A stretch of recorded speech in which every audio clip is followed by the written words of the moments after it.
हाल ही में रक्षा मंत्री राजनाथ सिंह के बयान ने फिर से ये सवाल खड़ा कर दिया है कि क्या आने वाले समय में इस क्षेत्र में कुछ बड़ा बदल सकता है।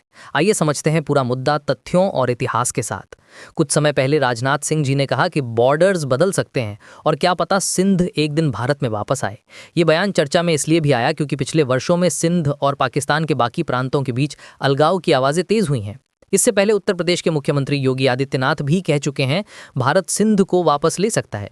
लेकिन असल सवाल है इस बयान का भू राजनीति में क्या अर्थ है। सिंध सिर्फ पाकिस्तान का एक प्रांत नहीं है, ये क्षेत्र इंडस वैली सिविलाइजेशन, मोहनजोदड़ो और प्राचीन भारतीय संस्कृति का केंद्र रहा है। सिंधु शब्द से ही हिंदू शब्द निकला।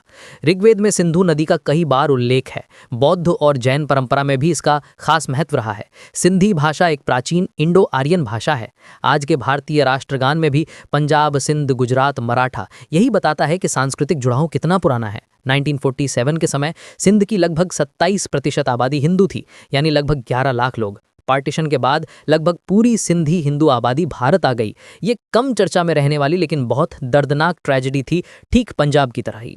आज भारत में बसे कई सिंधी परिवार अब भी कहते हैं काश कभी सिंध फिर जुड़ जाए ताकि हम अपनी जड़ों से दोबारा जुड़ सकें।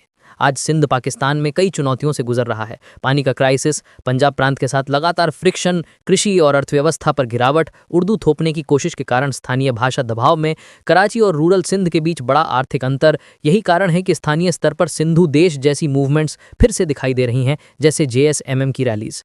सर क्रीक भारत और पाकिस्तान के बीच एक मैरीटाइम बाउंड्री डिस्प्यूट है। ये क्षेत्र रणनीतिक रूप से महत्वपूर्ण है क्योंकि यहाँ ऑयल एंड गैस रिजर्व्स के अनुमान है। नेवी की मूवमेंट पर प्रभाव पड़ता है। कराची की सिक्योरिटी आर्किटेक्चर इससे जुड़ी है। कुछ भारतीय रणनीतिक विश्लेषक मानते हैं कि यदि पाकिस्तान के अंदरूनी हालात कमजोर हुए तो सिंध में असंतोष बढ़ सकता है, जिससे क्षेत्र में जियोपॉलिटिकल शिफ्ट्स संभव हैं। पर यह सब केवल संभावनाएं हैं, निश्चित भविष्यवाणी नहीं। ये जरूरी है कि हम स्पष्ट करें, भारत ने आधिकारिक रूप से कभी सिंध देश मूवमेंट को सपोर्ट नहीं किया है। कई विशेषज्ञों का तर्क है कि भारत को सीधे दखल नहीं देना चाहिए, लेकिन लोकतांत्रिक अधिकारों, मानव अधिकारों और सांस्कृतिक संरक्षण पर आवाज उठाना चाहिए।